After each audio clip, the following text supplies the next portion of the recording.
Hello, good morning students. आपण या ठिकाणी गुजरातमध्ये जो झालेला पेपर आहे तलाट्याचा, तर तो आपण पाहतोय. त्याचे फक्त 15 प्रश्न आहेत. पहा, आता पहिलाच प्रश्न आहे, choose the word which correct spelling. हा प्रश्न नेहमी कॉमन परीक्षेला असतो, कोणतेही एक्झाम असू द्या. मग कंबाईनचे असेल किंवा PSI ST असेल किंवा तलाठी असेल, ग्रामसेवक असेल, वनरक्षक, ह्यांना हा प्रश्न नेहमी असतो. तर पहिला प्रश्न आहे काय, choose the word with correct spelling. पहिला प्रश्न आहे, त्यातला करेक्ट स्पेलिंग कुठला आहे? शब्द दिलाय रिकमेंडेशन. रिकमेंडेशन म्हणजे एखाद्याचं शिफारस करणे. त्यातला करेक्ट स्पेलिंग कोणता आहे? रिकमेंडेशन, रिकमेंडेशन, रिकमेंडेशन का रिकमेंडेशन. आणि चौथा पर्याय दिलाय, 5वा पर्याय दिलाय नॉट अटेम्प्टेड. जर ह्यातला कुठला पर्याय नसेल तर हा आपण देऊ शकतो. करेक्ट स्पेलिंग काय आहे बघा. रिकमेंडेड आपल्याला माहिती आहे, रिकमेंडेड. किंवा कधी कधी एखादी स्पेलिंग आपल्याला कळत नसेल किंवा आपल्याला स्पेलिंगचा अभ्यास असेल तर आपण असं लिहून बघायचं. आता लिहिल्यानंतर कुठलं बरं वाटते? रिकमेंडेशन असं. मग रिकमेंडेशन स्पेलिंग कोणतं आहे? तर बी बरोबर आहे. मग हे बरोबर बऱ्यापैकी. पण जर तुम्हाला सराव असेल तर आता आपल्याला स्पेलिंग चेक करावं लागतं. असे काय स्पेलिंग आहे की ते स्पेलिंग वेगळं असतं. आता हे स्पेलिंग नेहमी विद्यार्थ्यांकडून चुकत असतं बघा. व्हॅक्युम, व्हॅक्युमचं स्पेलिंग असं आहे बघा. व्हॅक्युम नेहमी चुकणारं स्पेलिंग आहे. VACC वाटतं बऱ्याच लोकांना, तर VACWM आहे. व्हॅक्युमचा अर्थ पोकळे. किंवा हे स्पेलिंग बऱ्याच वेळा लक्षात येतं बघा, कर्नल. उच्चार वेगळा, स्पेलिंग वेगळा आहे. कर्नल असं स्पेलिंग आहे. ते लेफ्टनंट असेल असं काय काय स्पेलिंग आहे. लेफ्टनंट हे स्पेलिंग वेगळं आहे, उच्चार वेगळा असतो. त्यामुळे ह्याचा तुम्ही फोकस करा. का तुमचा जो प्रश्न आहे किंवा जो मार्क्स तुमच्या हातामध्ये marks. What is the meaning of the hearth. आता हर्थ या शब्दाचा अर्थ आहे किंवा अग्नी वगैरे किंवा अशा अर्थ ना. मग हर्थ असा अर्थ ना, चूल किंवा असा चूलपणा अर्थ घेतो किंवा अग्नी ज्या ठिकाणी जाळ असतो त्याला हर्थ असं म्हणतात. हर्थचा अर्थ आपण चूलपणा असं घेऊ शकतो. यातलं कुठलं स्पेलिंग बरोबर येईल बघा. Fire place, correct. How children have you. याचा अर्थ आहे तुम्हाला किती मुलं आहेत. करेक्ट, अगदी बरोबर आहे. आता या ठिकाणी काय केलंय, त्यांचं स्पेलिंग हे करताना प्रश्न होताना जरा थोडस चुकी झालेलं आहे. कारण डब्ल्यूएस क्वेश्चन नंतर नेहमी डेमिडू येतं, हाऊ डीड वगैरे येतं, हाऊ नंतर नाही येतं. जर हुचा प्रश्न असेल तर आपण वापरत नाही. जर हु किल्ड, हु रोट हॅमलेट. पण डब्ल्यूएस प्रश्न असेल, हाऊ वेअर असेल तर डू येतच. मग आता चिल्ड्रन म्हणजे आपल्याला मोजण्यासारखी गोष्ट आहे. हाऊ मच घेऊन चालणार नाही, हाऊ मोर घेऊन चालणार नाही, हाऊ मेनी का हाऊ लॉंग, तर हाऊ मेनी. मग how many children do you have. बरोबर आहे, दिलेलं असं आहे, असं यायला पाहिजे. पर्यायातला हे आहे. त्यानंतर आपल्याला इथे सिलेक्ट, आपल्याला क्लोज मध्ये जावं लागेल ना, डाव्या साईडला आपल्याला. येस. त्यानंतर आपल्याला त्या किती प्रश्न घेतला आपण इथे, 28 घेतला. अँटोनिम ऑफ कंडक्ट असा शब्द दिलाय पहा. अँटोनिम ऑफ, दिसते का?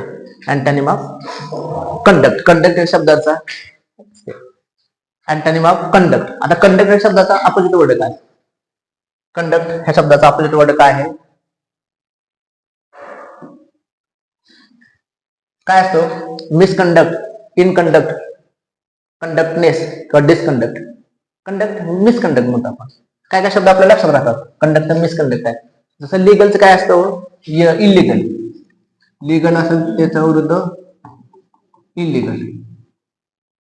काय शब्द? Happy, unhappy. म्हणजे काय ठिकाणचे प्रिफिक्स असतात ते वेगळे, अन असतात, कधी इल येतो, वेगळ्या ठिकाणी प्रिफिक्स येऊ शकतात वगैरे. सॅटिस्फाईड, डिससॅटिस्फाईड असा अर्थ होतो. आता he is eye specialist, he is dot dot eye specialist. आर्टिकलचा वापर करायचा. आता आय स्पेशलिस्ट आहे आय. आता eye E Y E, eye ह्या शब्दाचा उच्चार कसा होतो? आय असा होतो. आय, आय म्हणजे सुरुवातीला काय? तो आला, स्वर आला. तर स्वर आला तर काय म्हणतो आपण इथं? यांचा वापर करतो. हा एक नियम आहे पहा. ज्या ठिकाणी सोर येईल त्या ठिकाणी सोर येऊन पण चालत नाही, उच्चार हवा लागतो पहा. आता ऑरेंज असेल, ऑरेंज आणि ₹1 ₹1 नोट काय असेल ते. आता इथं पण ओ आहे, इथं पण ओ आहे, पण ऑरेंजचा उच्चार कसा होतो? अ असा होतो, पण या ठिकाणी अन ऑरेंज आहे. आणि तर ₹1 उच्चार कसा होतो? ₹1 असं काय शब्दामध्ये फरक आहे. सिनोनिम ऑफ डॉंकी, उल्प म्हणजे लांडगा, ऍस म्हणजे गाढव, इन्सेक्ट म्हणजे कीटक, आणि हंप म्हणजे एक प्रकारचा कीटकच आहे. मग डॉंकीला काय येणार आहे तर ऍसिड. आता make adjective of the word nation, नेशनचा अर्थ राष्ट्र वगैरे, मग नेशनचा ऍडजेक्टिव्ह काय येणार आहे? मग नॅशनल, आता नॅशनली कधी होत नाही, नॅशनली तर नॅशनल होतं, नॅशनल थिंग, नॅशनल इश्यू, तर ते ऍडजेक्टिव्ह झालं. काय काय शब्द ऍडजेक्टिव्ह करताना आपण वेगळ्या पद्धतीने करत असतो, ए लावून किंवा TY लावून वगैरे, किंवा वेगळ्या पद्धतीने करत असतात. तसं आता हा शब्द आहे पहा, सक्सेस, सक्सेसफुल, सक्सेसफुली आणि सक्सेस वेगळे शब्द आहेत.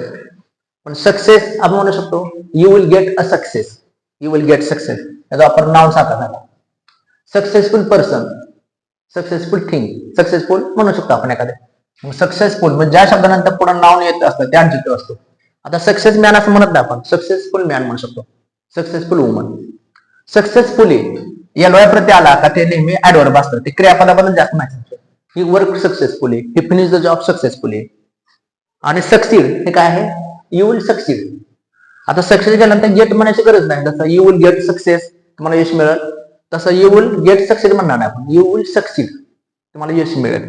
मग सक्सीड हा शब्द काय वाक्यामध्ये? वर्क. अशा रीतीने आपण काय शब्द पाहत असतो. त्यानंतर काय शब्द असे पण आहेत पहा, तुमच्या लक्षात आले असते. आता मेक ऍडजेक्टिव्ह फॉर्म म्हटलंय, पण आता make verb of the word central.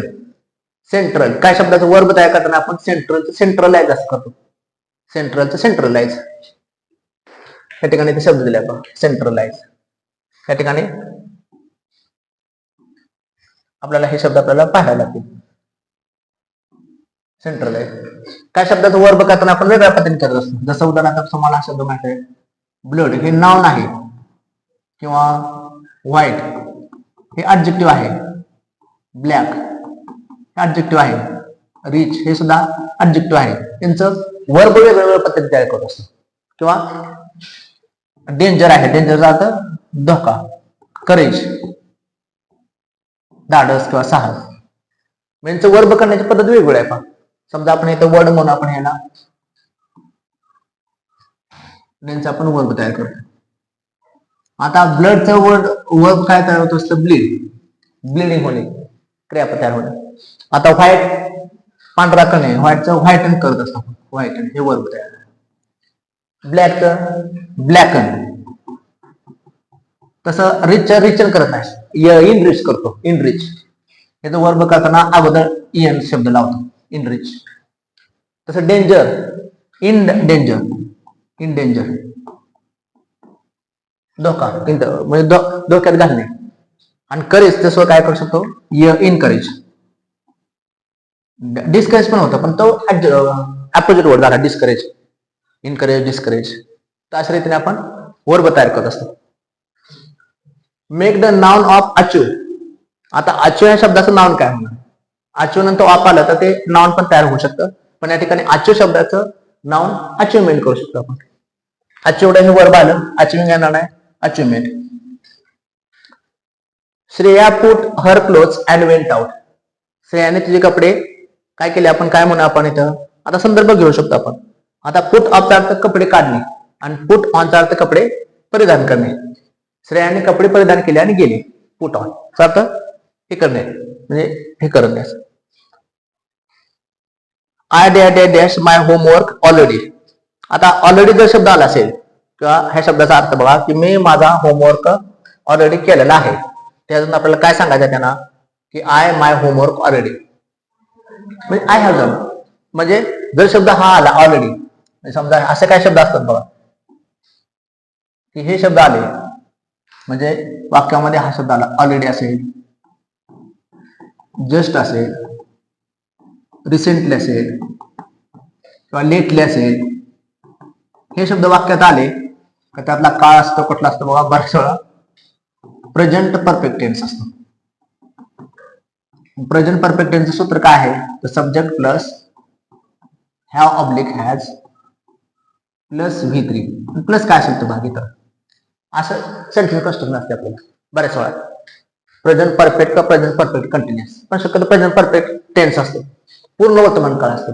मग हे शब्द आले, मग या ठिकाणी आय माय होमवर्क ऑलरेडी, माझा होमवर्क मी ऑलरेडी केलेला आहे म्हणजे अगोदरच केलेला आहे असं आता. मग हे शब्द वाक्यात आले का तो काळ कुठला असतो, बऱ्याच वेळा प्रेझेंट परफेक्ट टेन्स. म्हणजे प्रेझेंट परफेक्ट टेन्स काय येणार आहे, आय नंतर हॅज डन येणार नाही, तर आय हॅव डन येणार. I have done my homework already किंवा I have already done my homework असं येऊ शकतो. ऑलरेडी शब्द आपण शेवटी तर टाकत नाही, बऱ्याच वेळा काय करतो हॅव आणि डनच्या मध्ये आपण घेत असतो ऑलरेडी शब्द इथे यायला पाहिजे. I have already done my homework,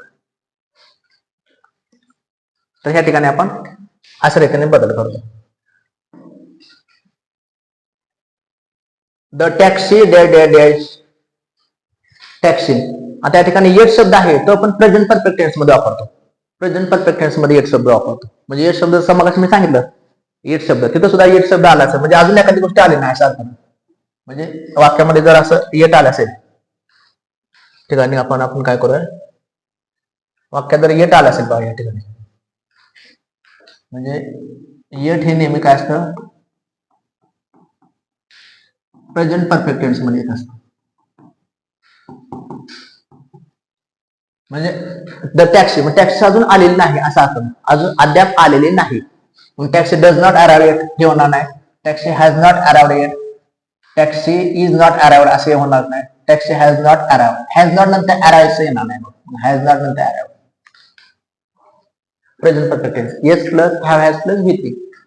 present perfect टेन्सचं सूत्र काय आहे, तर subject plus have oblique has plus V3 और PP प्लस काय वाक्यामध्ये इतर भाग असेल ऑब्जेक्ट कॉम्प्लिमेंट अडोरेबल काय ते. मग टॅक्सी नंतर हॅव येणार नाही, टॅक्सी नंतर हॅज येणार आहे आणि हॅज नंतर अराइव्ह येणार आहे, अराइव्ह असे येणार नाही, अराइव्हड केले. वेअर युअर बुक्स, तुमचे पुस्तक कुठे आहेत, where are your books, where is your books, where was your books, where am your books. Books अनेक क्वेश्चन आहे त्यामुळे आरच येणार आहे. तसा हा पेपर कम्पॅरेटिव्ह आपल्याला सोपा वाटतो, आपला एवढा पेपर सोपा असत नाही. The dog is playing with tail, कुत्रा त्याच्या शेपटीशी खेळत आहे. आता डॉग म्हणल्यानंतर आपण हेच म्हणतो, पण प्राणी असेल तर प्राण्यासाठी काय करायचं इट घ्यायचं आणि त्याचा अपॉस्ट्रोफी काय होणार आहे इट्स, चाचीचे. जसं मराठीमध्ये सुद्धा प्रत्यय आहे त्याला आपण पॉझिटिव्ह केस म्हणतो, जेनेटिव्ह केस का positive case, his her its my your अशा अर्थाने. मग the dog is playing with its tail, कुत्रा त्याच्या शेपटीशी खेळत आहे. मराठीत प्रत्यय बघा, प्रथमा प्रत्यय नाही प्रत्यय नाही, द्वितीया सलाते सलानाते, तृतीया नेहिशी निहिशी, चतुर्थी परत सलाते सलानाते, पंचमी ऊन हून ऊन हून, षष्टी चेचाचे चेचा, षष्टी चाचीचे चेचाचे, सप्तमी तय्या तय्या, संबोधन डॅश नो. चाचीचे, मग त्यामुळं प्राणी असेल बर्ड असेल अॅनिमल असेल तर त्या ठिकाणी इट घ्यायचं.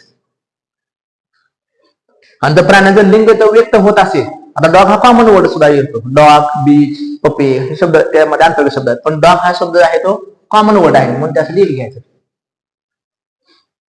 त्या ठिकाणी आपल्याला माहित आहे where time, what time did you arrive असा शब्द आहे बघा, what time did you arrive at the station, station नंतर आपण ऍट घेतो आपण. असं काय शब्द असतात की त्या ठिकाणी ऑटोमॅटिकच प्रिपोजिशन येत असतं.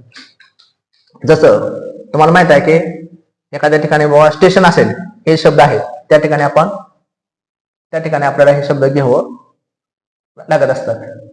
त्या ठिकाणी आपण काय करूया, आपण फॉर एक्झाम्पल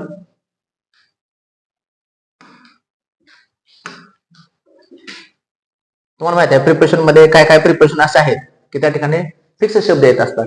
उदाहरणार्थ पहा, तुम्ही आता पाहू शकता काय काय प्रिपोजिशन असतात ते फिक्स शब्द घेत असतात. होम असेल, हाऊस असेल,